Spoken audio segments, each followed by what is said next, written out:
Muling pinagpalang araw po sa ating mga katitududes dyan. Saan mang sulok po tayo ng kalawakan naroroon, sa ating mga kababayan na OFW, sa ating mga kababayan na andito sa Pilipinas, ay antabayanan nyo po muna ang video po ni Tito Dudes Vlog.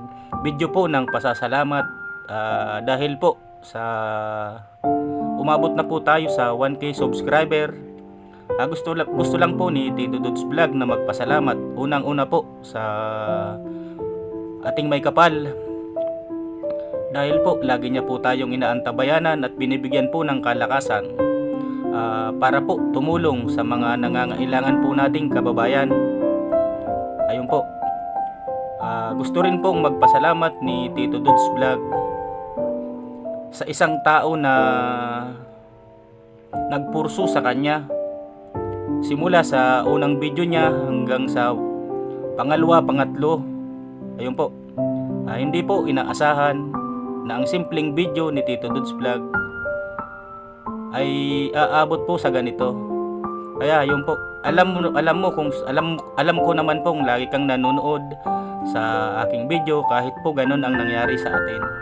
So ayun po, maraming salamat po muli, at anuman po, alam ko pong nasa mabuti ka pong kalagayan. So ayun po, ingat-ingat na lang po tayo lagi. Gusto rin po sanang magpasalamat ni Tito Dudes Vlog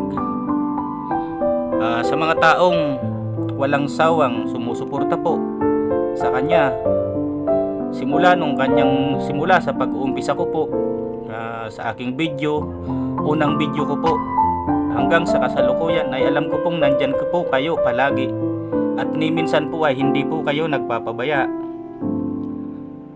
Maraming salamat po sa inyo. Sana po ay gusto ko rin po sanang ibahagi pala sa inyo na kung bakit po nagka-interest si Tito Dudes sa pagbablog, na kung dati ay nung unang mga video ko ay kung mapapansin nyo ay hindi pa po talaga, hindi pa po alam kung paano maghawak ng cellphone, kung paano po ang tamang pag-i-edit ng mga cellphone.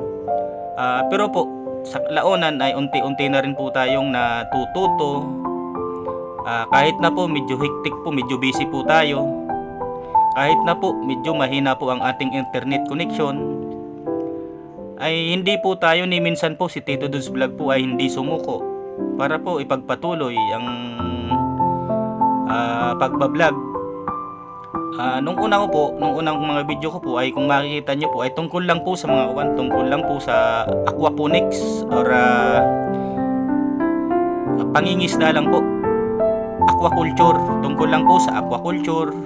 Ayun po, kaya kung makikita nyo yung mga video ko po talaga ay tungkol po sa pangingisda, fish cage farming, history of Lake Bato, pamumuhay sa gitna ng lawa, mga iba't ibang uri ng pangingisda sa gitna ng lawa. Ayun po, ngunit po, ini-enjoy na po ni Tito Dudes Vlog hanggang po sa mag-interest na naman po si Tito Dudes Vlog na i-vlog niya po yung kanyang poultry raising. Ayun po, yung kanyang mga free range chicken po.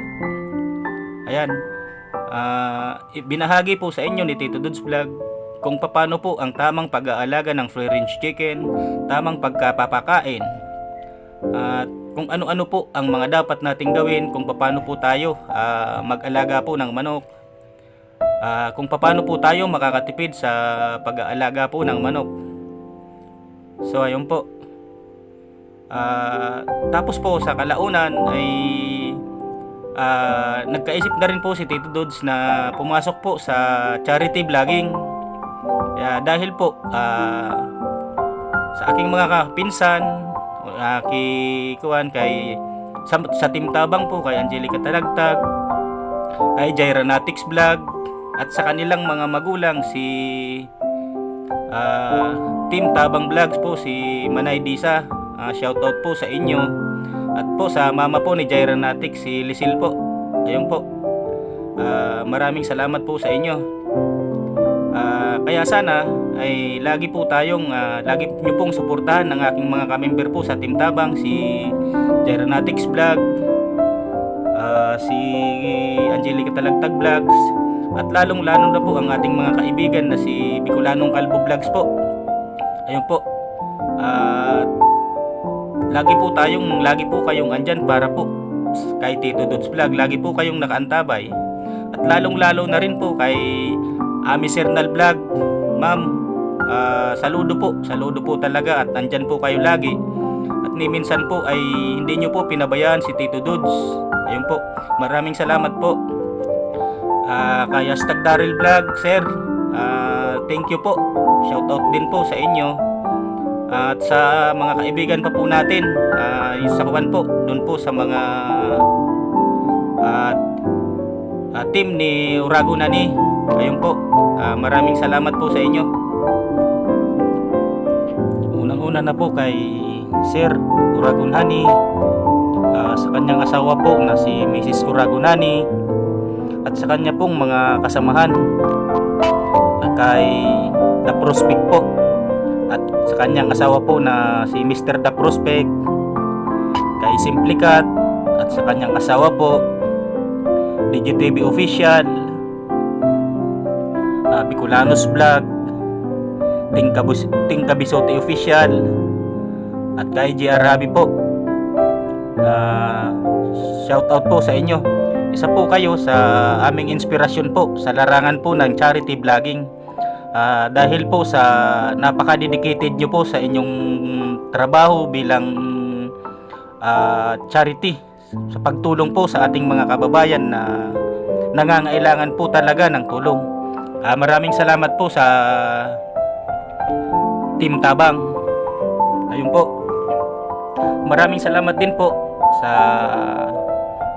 ating mga organic at solid supporter po. Si Agasal Dibar Vlogs, Miss Flor Vlogs, tapos po kay The Bodyguard 143. Maraming salamat po, at lagi po kayong nandyan, at hindi nyo po pinapabayaan po si Tito Dudes Vlog. Sana po ay lahat po ng ating intensyon, alam ko po isa lang po ang ating intensyon, ang tumulong po sa ating kapwa. Ayun po. Kay Kuya Noli Vlogs, Tol, maraming salamat po. At isa rin po kayo sa aking inspirasyon po sa larangan rin po ng charity vlogging. Salamat Tol, at lagi po kayong marami na po kayong natulungan, at marami pa pong tutulungan. Ayun po. Shoutout din po kay Alamid Striker, ang ating kaibigan po sa Team Tabang. Shoutout Tol sa solid support kay Tito Dudes Vlog. Sa aking pinsan po kay Teacher Mali, sa kanyang YouTube channel na Lakesider Academy. Maraming salamat, at lagi po kaming welcome dyan sa iyong farm. Ayun po. Tapos kay Ma'am Tess Belleza po sa grupo ng Uragon Supporters. Ayun po. At sa kanyang YouTube channel po. Ayun po, Ma'am Tess, maraming salamat po, at napakasulit nyo po talaga. Ayun po. Gusto rin pong magpasalamat ni Tito Dudes sa mga sumusuport po sa ating page, ang Team Tabang, pagtulong sa nangangailangan po. Ayun po, maraming salamat din po sa inyo. Sana po ay wag po kayong magsawa na tulungan po si Tito Dudes. Sana po ay anuman po ang ating anuman po ang ating ginagawa, ay i-enjoy lang po natin. Kahit po alam natin na medyo mahirap ang buhay, ay enjoy na lang po natin. So ayun po, maraming salamat po sa inyo, at napakasulit nyo po. Sa aking mga kamag-anak po pala, sa aking mga kaibigan, ay maraming salamat din po. Sa aking mga kababayan na alam kong nandyan po kayo lagi, at hindi nyo po iniiwan si Tito Dudes Vlog. Thank you po. Ah, sa tawanan, sa lungkot, sa saya, ay magsasama-sama pa po tayo. Dahil po ang ating intensyon ay para sa ikabubuti po ng lahat. So ayun po. Maraming salamat po. At sana pagpalain po tayong lahat. Bye-bye!